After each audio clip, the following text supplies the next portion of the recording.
Just to introduce you this evening, we have Rose Patterson. Rose Patterson is the director of Animal Rising. She has been an advocate for animals since 2012, holds an MSc in Animal Welfare Science, Ethics and Law, and joined Animal Rising in January 2020.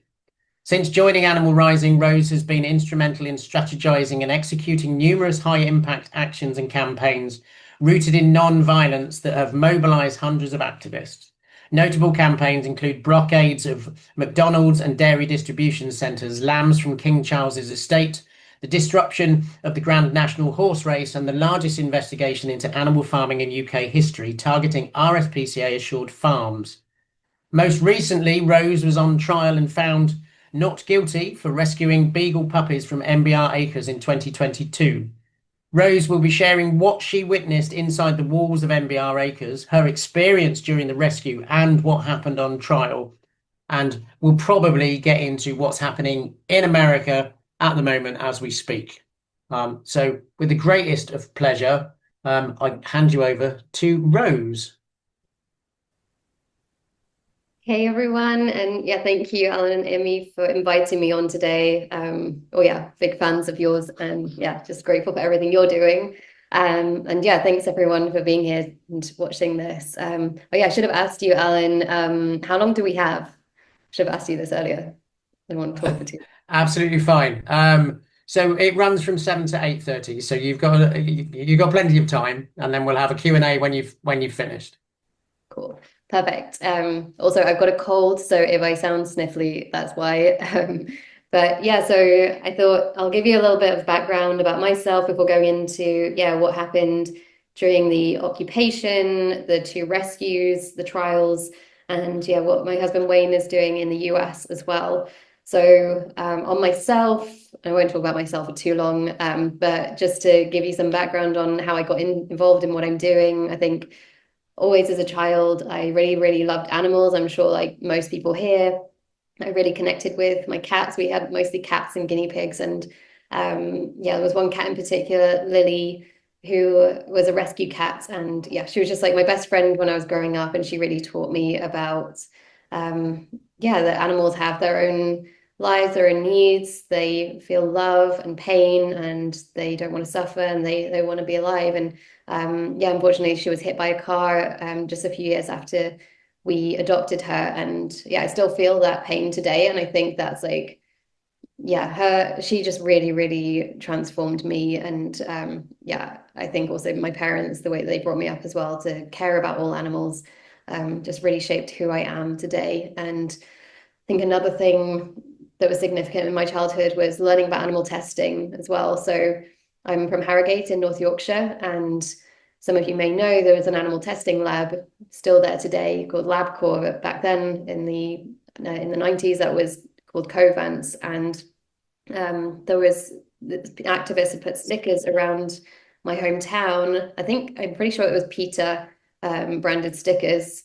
Could have been some people here. I don't know who, but I'm so grateful for whoever was putting those stickers around my hometown. And stickers do work. I think they're really important. But there was awful images of like these graphic images of dogs and cats being tested on. And I think you've probably all seen those images. And I remember seeing like a cat with like a restraint device like bolted to her head, and can understand why that was happening to those animals. Lily and our other cats at home were being treated as part of the family, as they should be.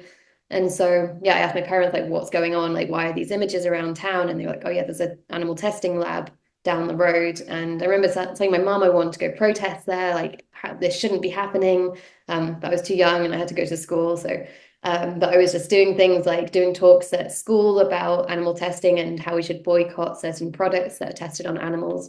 And so animal testing was actually the thing for me. Like before I went vegetarian or vegan, that was the thing that really moved me and helped me make that connection with all other animals as well. So I think like the work that FEAT is doing is so important, because that is like for a lot of people, it's dogs and cats that people connect with first, and then all of these other issues.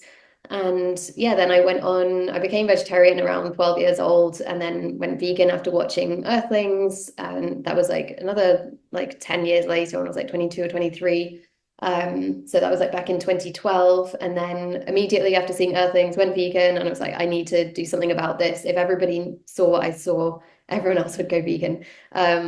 Which I found out that did not happen. But yeah, started doing a lot of outreach, and basically for about 8 years, I was doing lots of outreach on the streets, running Earthlings experience in London twice a week, and small stint at Hunt Sabbing, but honestly, I'm not the fastest runner, so it wasn't that helpful. And yeah, doing more like covert rescues, yeah, just going into farms at night and rescuing animals with friends.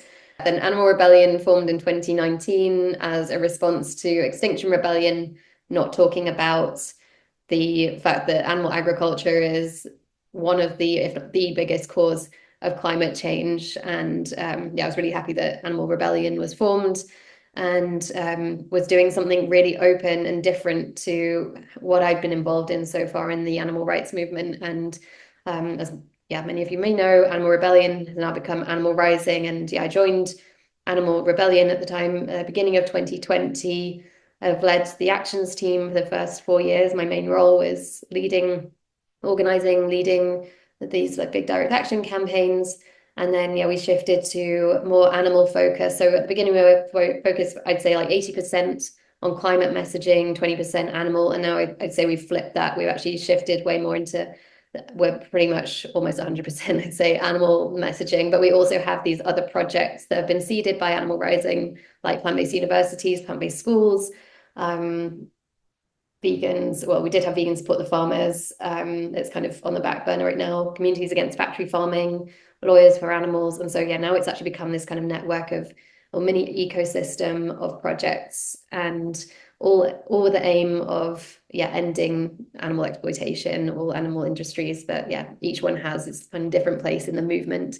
And I think Animal Rising for me is just like something, I was really drawn to it because of the use of nonviolence. I think being open and accountable for our actions and using nonviolence is the best way or the quickest way that we're going to win and mobilize the largest number of people. And being truthful, being totally honest and open, and just exposing the truth and always telling the truth is really important to me. And just being courageous as well, and taking big risks, risking going to prison for what we believe in, because we know that, yeah, we're on the right side of history. So yeah, if you want more information about Animal Rising, please follow us on social media if you don't already. But yeah, on to why, yeah, I'm here, and the trial, what led up to the trial that I was in recently. And so yeah, on MBR Acres, so before the rescue, there was like a bit of a build up to that. So obviously I'd had a long time understanding of animal testing, and I knew about SHAC, but I think it was really because of Camp Beagle. They highlighted the fact that MBR Acres is still open today when they started camping outside MBR in 2021. I can't believe it's been almost 5 years as well. That's mad. I could not camp for 5 years. I'm glad that someone's doing it, but it's not me. But yeah, so Camp Beagle really highlighted the fact that MBR is still there, because I think it was it's such a massive symbol in the animal rights movement in the UK. But I think, well, for me at least, it got like forgotten about for a while, and then Camp Beagle have really, really, yeah, brought that to the forefront of people's minds. And so, yeah, in 2022, we decided to do an occupation on, it was on the 19th of June. And we were talking, to be honest, we were talking about a rescue as well at this time. But on, yeah, the 19th of June, we decided to go and do an occupation. There were about 20 of us. And we basically, in broad daylight, it was early morning, we climbed over the fence and into MBR Acres. And oh yeah, I'm assuming that everybody here has heard of MBR Acres, but just in case anyone doesn't know what happens at MBR, it's Marshall Bioresources. It's an American company. They have this facility in the UK, as well as a massive one, an even bigger one in the US. But they also did have one in Italy, but that got shut down for animal cruelty. And 3 of their staff members went to prison because of that. And I think they've opened one in China now as well, but it's, yeah, difficult to find any information about that. But MBR Acres is based in Cambridgeshire. They breed 2,000 beagles for animal testing every year. And the facility also houses mothers that are used for breeding as well. And that facility itself, they send beagles off to be tested on labs around the country, including the lab in my hometown in Harrogate, LabCorp. They're still sent there, which is mad. It's like yeah, 25 years after I first found out about it. And obviously this was happening way before that anyway. And then, yeah, they have a bleeding license as well from the Home Office. So the government actually give them a bleeding license. So on the premises, the beagles are actually drained. Their bodies are drained of their blood. Sometimes it's like a relatively small amount, but sometimes it's until death. So they're completely drained of their blood. And that's sent off to labs around the country for science experiments. And yeah, puppies, as far as we know, mostly used for toxicology tests. So that's could be for science experiments, it could be for household products. And so, yeah, because we'd heard about this, there'd been exposés through Camp Beagle, and yeah, there'd been years of campaigning to shut this place down. So we thought, okay, we're going to go and do an occupation to highlight what's happening at MBR Acres. And so there were about 20 of us, and we took this like massive banner that we put out on the ground. So we managed to climb over, took this big banner, had no problems getting in. And then we all we're wearing our biosuits, and then had this like giant banner that said end animal testing. And we had a drone flying over to get this footage and get some photos of us with this banner. And then security were there with us. They have 24-hour security, barbed wire, fences and everything. But yeah, we got in, got our photos, and then it was all actually quite calm, and decided to use that as an opportunity to walk around the facility and actually see if we wanted to see if we could get in through any doors. They were all locked, but it was also an opportunity to film through the vents, because there aren't any windows in any of the buildings for the dogs, but there are like these small vents, and that was the first time I actually saw with my own eyes, yeah, the beagle puppies. And it was like, you might have seen the footage, but the rows and rows of concrete cages, hundreds of puppies in each long building. And there's about like 5 or 6 puppies in each of these enclosures. The enclosure is about up to 3 meters by 3 meters or something like that. No soft bedding, like literally just concrete floor, some sawdust sprinkled on the floor that soaks up the urine, but it's like really not much. Feces all over the floor. And then a ball hanging from a chain as enrichment. Then, yeah, like a barrel, an empty barrel lying on its side, also for enrichment, supposed to keep them entertained. And yeah, those conditions, I mean, yeah, we know that that's not suitable for any animal, human or non-human. And yeah, it was just horrific. And like the smell and sounds, and the puppies are licking our fingers through. You could put our fingers through this like grate, and they were jumping up and licking our fingers. I think one of the things that stuck with me was there was a mother, I believe she was a mother. She looked older and bigger, and she was just sitting in the corner of one of the enclosures, just looking like really defeated, not coming up, not bouncing around like the young puppies. But yeah, she was just sitting in the corner, just looking, yeah, really sad. And yeah, I think that was the moment where I was like, yeah, we can't just leave them, and we have to come back. And literally the following morning, so a lot of us got arrested that day for aggravated trespass because we refused. I can't remember if it was really the plan to get arrested at the time. I think maybe we assumed that we might, but basically they were willing to release us and just let us go. But a lot of us just decided to sit down and refuse to leave because, yeah, we just felt like after seeing what we'd seen, couldn't just like walk out of there. So we were like, we're just going to sit down and stay in this place next to the puppies as long as we could. And so, yeah, less than 24 hours later, Ben, Bo, and Dan decided to go back and rescue some puppies. And they literally just cut a hole in the fence right in front of a security guard. No masks or anything. Everything's completely open. It's about open rescue.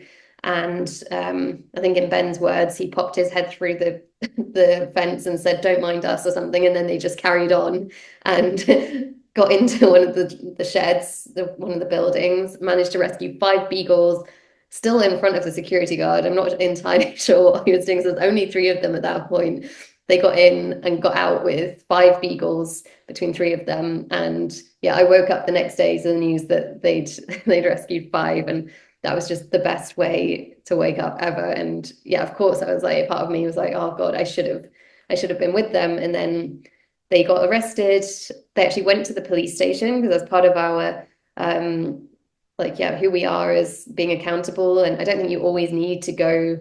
It's not like we're saying we did anything wrong, but it was more like we're just going to tell the police what we've done. And so they went to a police station. I think the police were very confused about why these three guys are showing up being like, we've just broken into a place and rescued some beagles. But yeah, they were arrested. The charges were dropped. So they were originally charged with burglary, but the charges were dropped about a month later.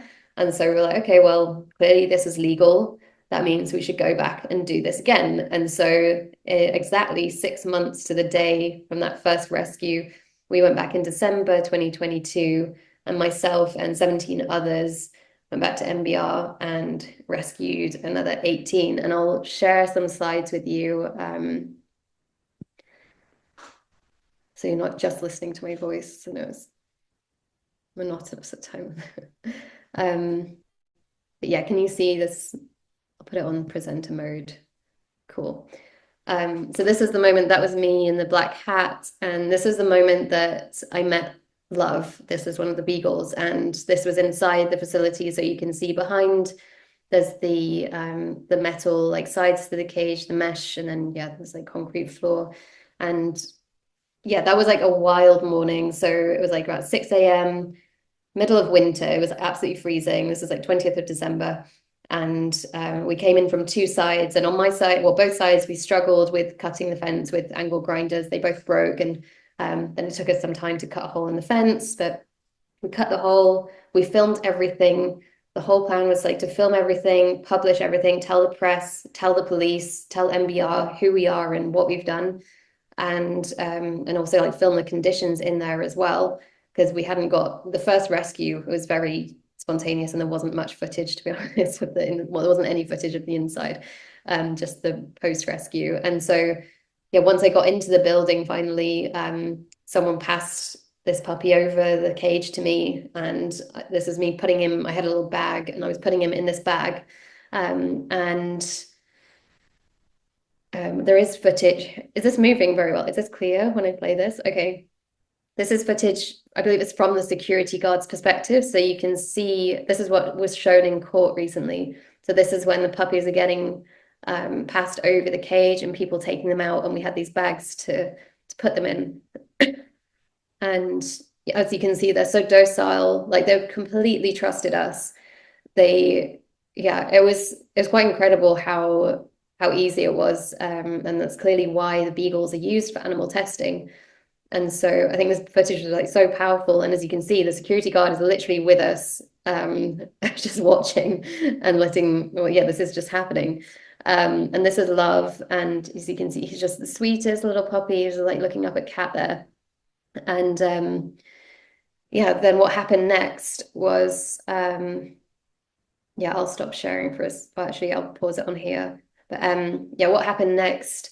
I actually went outside the building. Security tried to stop me, and there's footage from a security guard's perspective saying that I need to stop. And I was just like, no, I've got a puppy in my arms. I'm just trying to save a life. I'm just trying to save a life. And I just like kept walking towards him, and eventually he just let me go. And then I got to the fence where others were all helping each other get over the fence. And yeah, once I was over the fence, someone passed Love to me. The bag got lost along the way. And so I was just running across the field with Love in my arms. And I was running with Ben and Kat. They also had puppies. And at the same time, there were some people running behind us with torches. And I just assumed it was the security guards running behind us. And yeah, I started veering off to the left while Ben and Kat were going in a different direction towards where the cars were. And I didn't want to take this security to the cars. And then, yeah, Love was licking my face as well whilst we were running across the field. It was kind of, yeah, this surreal moment where I was kind of laughing as he was licking my face. And then he was also starting to wiggle, and he was wiggling out of my arms. And so I put him down for a second to be able to pick him back up again. And then the people behind me jumped on top of me and said, "You're under arrest." And it was the police. And yeah, so that was like a horrible moment, because I knew that at least like Ben and Kat were getting away. I knew that having these people running behind us, there was no way that all three of us were going to get away, because yeah, we couldn't take them to the cars with us as well. And then, but yeah, getting caught by the police with Love literally in my arms. And then I was just there's camera footage that they didn't actually play in courts, which I wish they had, but there was footage from the police when I put my body over Love, and I was just like crying and saying, yeah, they were saying, you can trust us, don't worry, you can trust us. I think I swore quite a bit. And I was just like, yeah, you don't need to do this.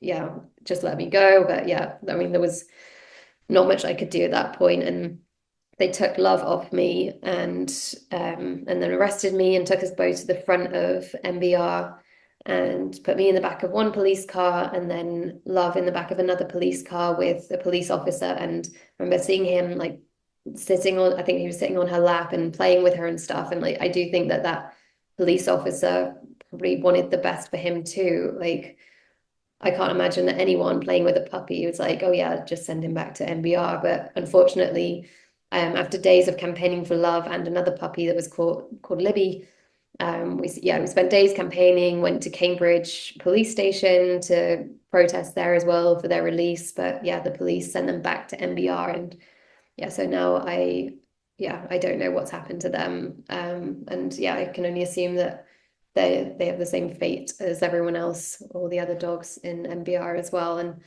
yeah, like I said to the jury on trial, every single puppy that you saw in that footage that we had to leave behind is now gone. The puppies that we did save are now living their lives free. And so, yeah, I think that story of Love, I mean, that was awful. But I'm also glad that I was able to speak about Love in courts during the trial as well. And I think, yeah, I hope I did him justice and was actually able, this image of him, I was able to put on screens around the court as well, because there's like multiple screens around the court and they let me pause the video on this image. And yeah, I do think that was quite powerful. So yeah, we rescued 18 more puppies, so a total of 23 plus Love and Libby who were taken by the police. And then we went to trial finally, almost, how long was that? 3 years, 3 years later. So there's a total, everybody got charged. So for both rescues, everyone got charged. And because there were so many people, we got split into 5 different trial groups. And I'll stop sharing now. So yeah, we got split into 5 different trial groups. And the first trial started in December. And then, yeah, we basically just finished a couple of weeks ago, the final trial. And yeah, I'll go into what happened with the different trials in a minute, but from my perspective, well, I had a very positive experience on my trial. I was in the 4th trial group. I was with Dev, John, Jenny, and Andy. And honestly, I personally really enjoyed being on trial. Like I had such a good time, which sounds weird. But I think also maybe because a lot of my role now I'm like on Zoom calls a lot of the time and like on my laptop. So I think just getting out of the house and out of the office is nice. But also just like I think the main thing for me was just coming back to why we do what we do, why we save the beagles, like why it was necessary and why nonviolence is so important, why telling the truth is important. Because yeah, we told them absolutely everything. I told them that I led on organizing this, told them how we got in, how we planned this, absolutely everything, and still got found not guilty because we were open and honest. And actually the defense for burglary is honesty, because basically the different like aspects of burglary or different things that they need to find you like guilty of are, so there's three things. So there's having appropriated someone's property, so that's taking someone's property, which we're not denying, even though we deny that the beagles are property, we're not denying that we took anything or anyone. And so yeah, we weren't arguing that. And then the second bit was and yeah, denying the owner, like yeah, basically depriving them of their property and not returning them. We decided, I mean, some of us did talk about the fact that beagles are not property, but yeah, that wasn't like the key defense. The key defense was that we acted honestly. So to find someone guilty of burglary, you have to find them dishonest. So their actions and intentions were dishonest. And because we were completely open, we told the police everything, we told the media, we posted it all over social media, and we had nothing to hide. I believe that's why we were found. Well, I think it was the key thing is like that morally this is the right thing to do, and then also legally this is the right thing to do. And we actually got to speak to a jury member afterwards as well. And yeah, we were told that yeah, morally, like everybody on the jury agreed that morally this is the right thing to do, but it's just like hard to know if you can acquit someone when there are, well, the whole thing was very confusing for juries. And yeah, I think there are multiple reasons why some trials got found guilty and some not. But yeah, I think we had really powerful stories, and just I think everybody on my trial group, and I know that everybody that took part in the rescue was like totally genuine and yeah, authentic and honest. I think that like really came across in our trial group as well. I think we learned a lot from all the previous trials. We were lucky that we were towards the end as well. I'll just post this note as well in the chat that the jury, this is a note that the jury sent to the judge. So it's weird in court, but yeah, juries send notes to the judge to communicate with them. And this is what one of them said. So this is before we got the verdict. This was actually the first note, but it says, could the judge advise how the jury navigate what appears to be a complicated matter of seemingly evolving social justice, where perhaps the current law, and at the time of the alleged offence, may be lagging behind the social, moral, and ethical views of an ordinary, decent person?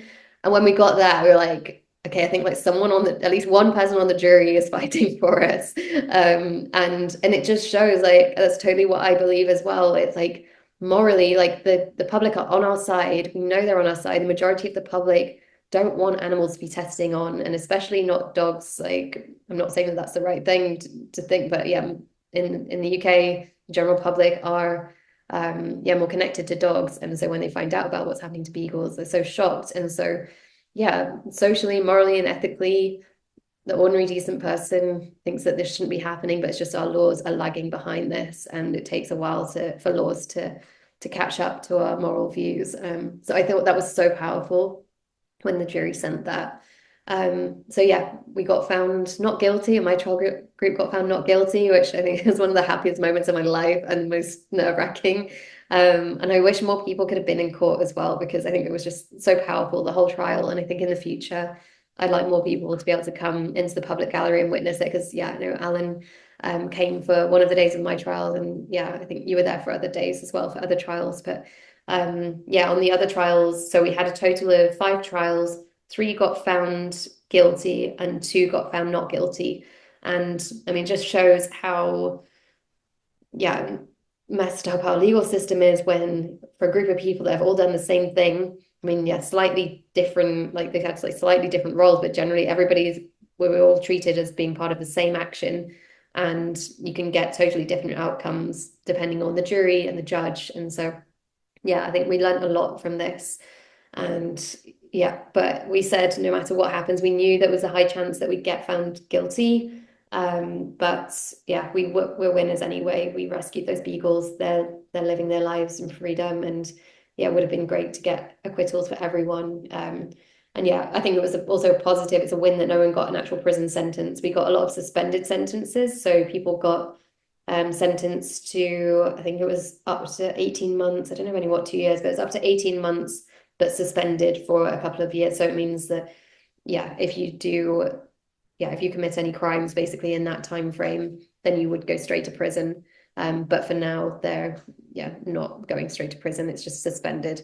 And there's a lot of community service as well. So people spending time in working in charity shops, and it's just something else to consider when you're taking part in these actions. There are all sorts of consequences. But so that was the trials. And just also before I finish, just a overview of like other campaign wins as well, because I think we've had, I mean, this is obviously about the beagles and trying to win these trials, but also about the reach that we managed to get just because of these trials as well. And just since December, so between like December and mid-March, we had over 30 million impressions across social media platforms, like 30 million people, 30 million views on social media platforms, which is incredible.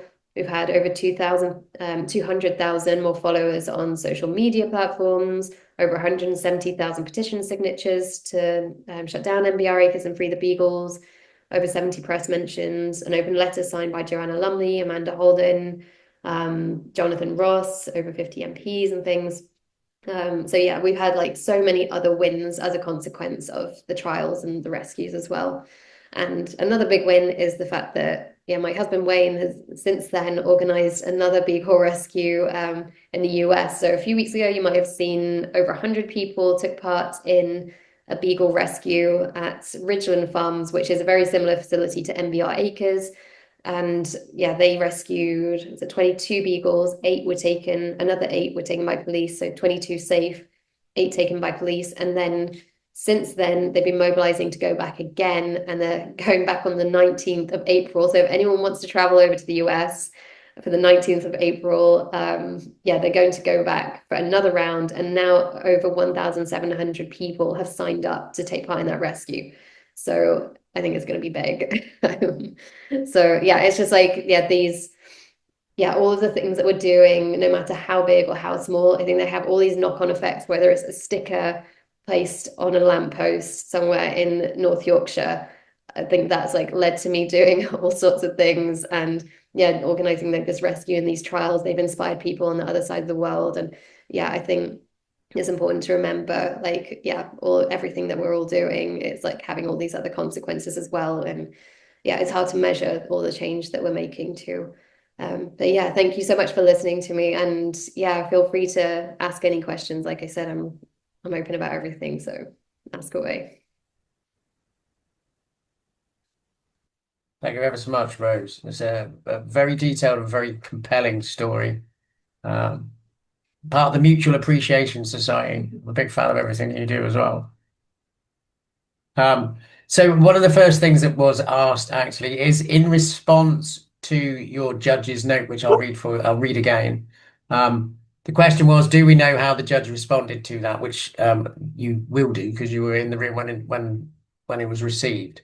So I'll just read the note again. The note read, could the judge advise how the jury navigate what appears to be a complicated matter of seemingly evolving social justice, where perhaps the current law and at the time of the alleged offence may be lagging behind the social, moral and ethical views of an ordinary, decent person? What was the judge's response to that? Yeah, I'm trying to remember the judge's exact response to that. We had a lot of notes passed by the jury.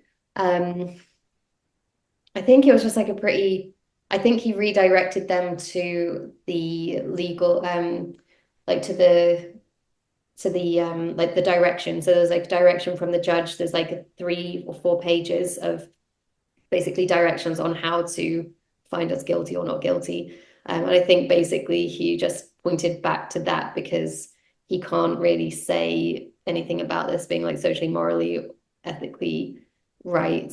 He's basically, the judge's direction is just look at the direction on how to find us guilty or not guilty. So I think he just pointed to that. And then there were more like clarifying questions on that. And I think from the questions, it seemed like the jury were trying to find ways to acquit us or to make sure. I think they wanted to acquit and they thought that they could, but they were like they kept checking that it was okay, or like that it was legal, because I think they genuinely also believe that it is moral but it's also legal as well.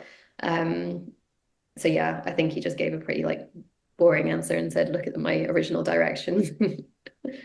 I think in my experience too, the jury overwhelmingly want to find you not guilty because of the moral and the ethical concerns, but the judge very much pushes them towards the legal aspects of it, and the whole court process is designed to remove emotion and focus purely on the letter of the law, which is very, very difficult because obviously everything that we're discussing is highly emotive.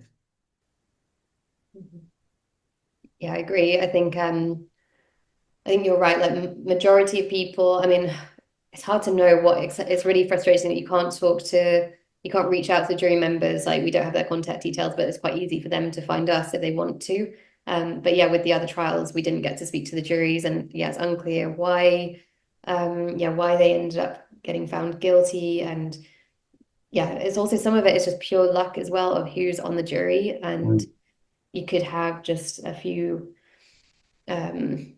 So Danny asked, "What's the point of this meeting?" But yeah, I don't know you're in the right place. But yeah, I think what was I saying? Yeah, sorry, I totally lost my That's all right. That's understandable. What we can do is we can move on to the next question. And maybe Danny will get to understand the point of it as we go through. Just hang in there, Danny. You never know. Um, how can we get around the fact that the government now class MBR as critical infrastructure? We know it's not, but it's wanting to prove that it's not is what I'm after. Mhm.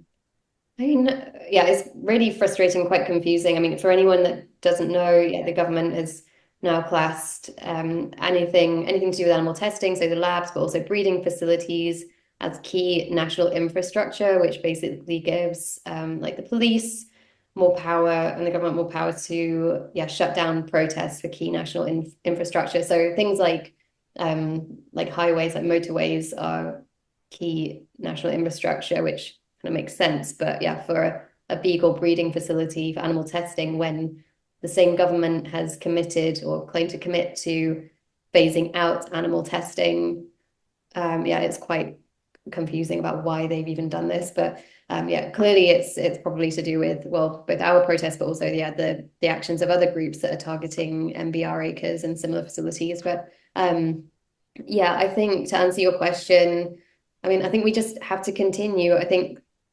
what we've learned in the past, like, I mean, they're clearly trying to just shut us all down, to shut us up. And you've got to keep going and not be scared of these things. And I know a couple of people have been arrested for holding placards outside of MBR already in the last, within, I think it was like within weeks of this bill going through.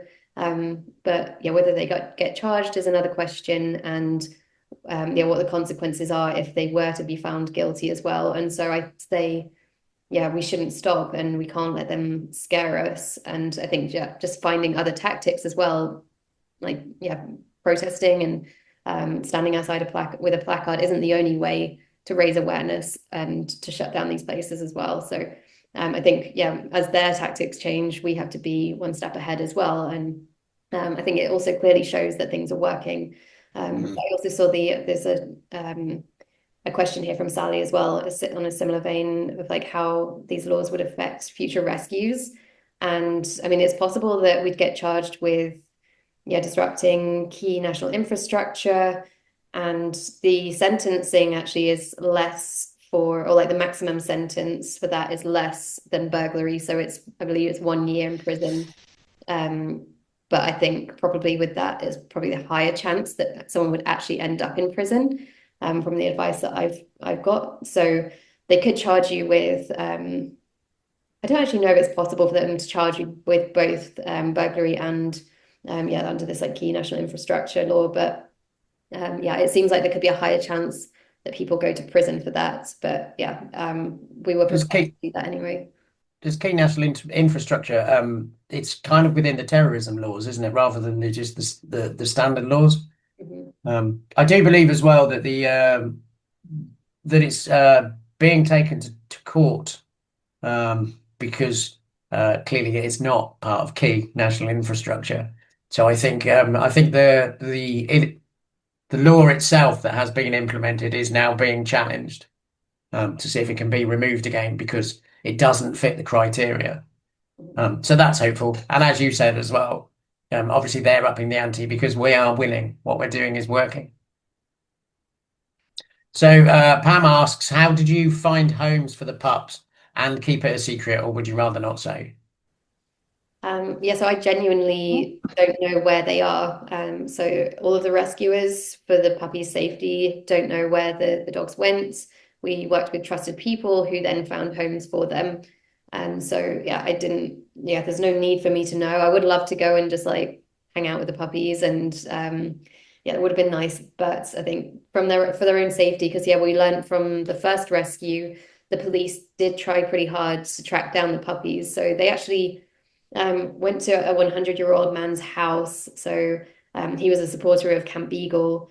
I believe he's since passed away, sadly, but the police thought that the puppies might have been at his house. And so the police went to this 100-year-old man's house searching for the puppies. And of course, they weren't there. But it did just show how far the police are willing to go to get those puppies back. And so, we didn't want to take any risks this time with the second one. I mean, the first time they were also sent to, a safe place that none of us, none of the rescuers knew of. But with the second one as well, it was like planned well in advance. And I just can't tell you where they are because I literally don't know. So nothing to say. Which is always best. I mean, yeah, I think one of the main things is to not know where they go or what happens after once you hand them over. The less information you have, the less people's names you know, the less everything that you know, the safer everybody else is. Mhm. Yeah, exactly. I mean, I genuinely can't. At the time, I would have been in contact with the people that were rehoming, but actually now I can't even remember, to be honest. It was like too long ago, so my memory is bad. Which is also good when it comes to court as well, because the fact that the court case takes so long to come to court, by the time it comes to court, you genuinely can't remember an awful lot of the stuff. So things that they're asking you, you can genuinely say, "I don't remember." Mhm. Um, I feel from the honesty point of view as well. Um, Again, being very, very, very honest. When you are accused of things that you clearly didn't do, and you say, "No, I didn't do that," the jury will believe you 100% because you have admitted to all of the things that you did do, which put you in personal jeopardy. Um, where retribution is concerned. So I think honesty is a very strong thing to have when you go to court, um, Mhm. and a belief in yourself and a belief that you did the right thing. Mhm. I think that works an awful lot. Mhm. So okay, so Pamela also says here, "Hi, I've spent the weekend at Camp Beagle." I'm not sure this is a particularly question for you, but you may have some insight. And despaired at the lack of support. No one was there. How on earth are we going to get these dogs out? Happy to be arrested, but how do we get numbers down there? Mhm.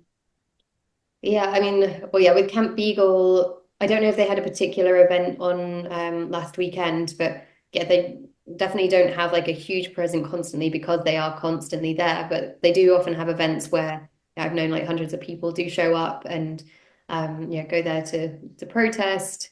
But yeah, I think yeah, whenever I've visited Camp Beagle, I think it is just like it is a camp and there's not always like a massive number of people because there's just like so many people there, and I think it is just really hard to find people that are willing to stay there for long periods of time as well.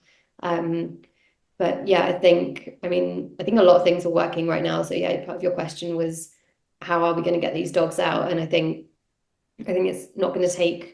It can't just be Camp Beagle. It can't just be FEAT, and it can't just be Animal Rising. It's got to be us coming from multiple angles. And Project Phoenix and the Animal Freedom Network as well are doing a lot on like the supply chain, secondary like targeting and like targeting companies that supply MBR Acres, which I think is really effective too.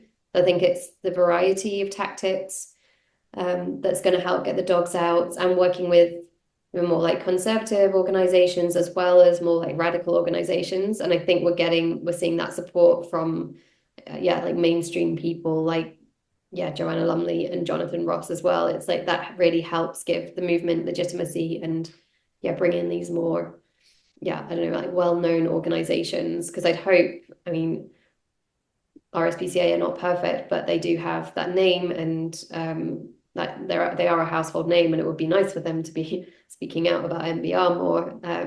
Hint, hint, RSPCA if you're watching. But I think but more big organizations like the RSPCA and Dogs Trust and things, I really think that they could be doing a lot more, because I think things might move quicker. But I think also lobbying MPs, and I know Camp Beagle's petition is going to parliamentary debate on the 27th of April, so in 20 days. And I can also post some links about that as well. But they're basically asking everybody to email their MPs to get them to go down to that debate and basically to hear what's happening at MBR and to show their support for the closure of MBR. So I think there's a lot of things that are happening. And I think it's just support for all these organizations that are all doing different things. And I do think it seems like MP support. I mean, we found a lot of MPs willing to sign the open letter to shut it down. So I really, really think like it's going to happen I wouldn't be surprised if in the next year or two that MBR shuts down. I think it's really within reach. And then of course the fight's not over. There's the rest of the animal testing industry, but MBR is just this, yeah, it's a big symbol and like the first big step in the end of all animal testing, I believe. We've had them on their knees before. We've got them on their knees again now. And there's nothing for them to hide behind. As we point out, FEAT, now that we have the non-animal methods, the argument for maintaining it just becomes pointless. Animal testing has a 90% failure rate. Non-animal methods have got a 90% success rate. It purely is a matter of time. Once one pin falls, they'll all fall, and it very, very rapidly. That's taken us a long time to get here, but I think the collapse is imminent.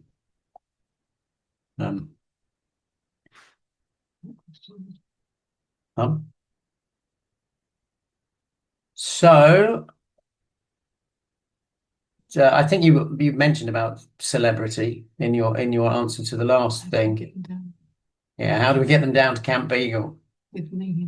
With the media, get the celebrities down to Camp Beagle with the media. I mean, how do we do that?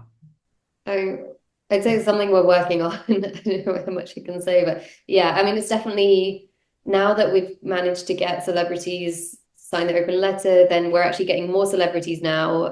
Because that's like a first step. You can't ask them for everything. Like getting down to not everyone is Will Young, not everyone is going to chain themselves to the gates of MBR straight away. It does take a while because I think to them as well. I mean, I think with shutting down MBR, I don't think it's a huge risk, but I guess yeah, a lot of celebrities are just worried about their image and yeah, doing anything slightly political. But the more celebrities that we can get involved, the more celebrities we can get involved in.